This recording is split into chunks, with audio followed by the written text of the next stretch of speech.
5 दिनों तक चलने वाली दीपावली के दूसरे दिन यानी कार्तिक कृष्ण पक्ष की चतुर्दशी तिथि को नरक चतुर्दशी के रूप में मनाया जाता है।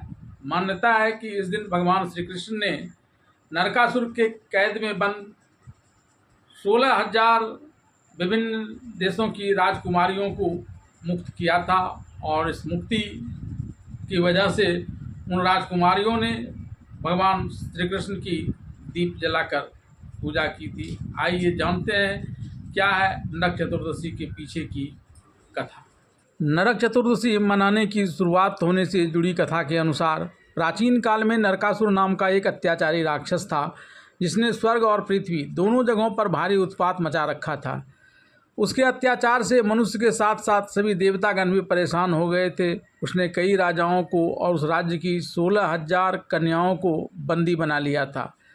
वो उन कन्याओं से जबरन विवाह करना चाहता था। नरकासुर यह अनर्थ ना कर दे, इसलिए एक दिन देवराज इंद्र भगवान श्री कृष्ण के पास मदद मांगने आए और उन्होंने नरकासुर के अत्याचारों की सारी बात उन्हें बताई। नरकासुर का यह वरदान मिला हुआ था कि वह स्त्री के हाथों ही मारा जा सकता है। श्री कृष्ण इस बात को जानते थे, इसलिए भगवान श्री कृष्ण ने अपनी पत्नी सत्यभामा को साथ लिया और गरुड़ पर सवार होकर नरकासुर के पास पहुँचे। वहाँ जाकर भगवान कृष्ण का सामना मूर नामक दैत्य और उसके 6 पुत्रों से हुआ, जिन्हें भगवान श्री कृष्ण ने अपनी पत्नी की सहायता से समाप्त कर दिया।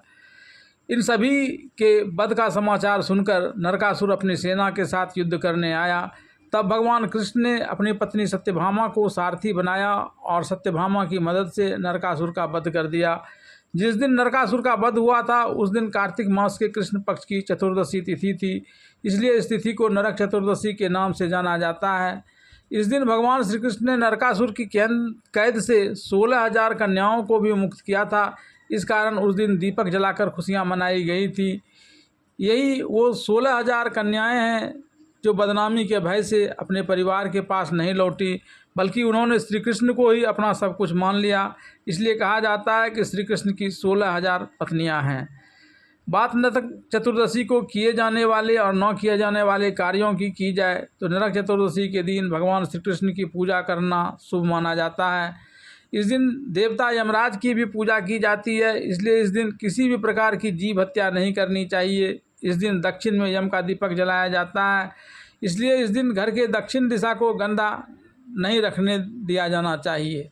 इस दिन शरीर पर तेल लगाकर अभ्यंग स्नान किया जाता है, इसलिए इस दिन तेल का भी दान नहीं करना चाहिए। ऐसा करने से माँ लक्ष्मी नाराज होती हैं। इस दिन मांसाहार भोजन का सेवन बिल्कुल भी नहीं करना चाहिए और ना ही देर तक सोना चाहिए। ऐसा करने से माँ लक्ष्मी नाराज हो जाती हैं।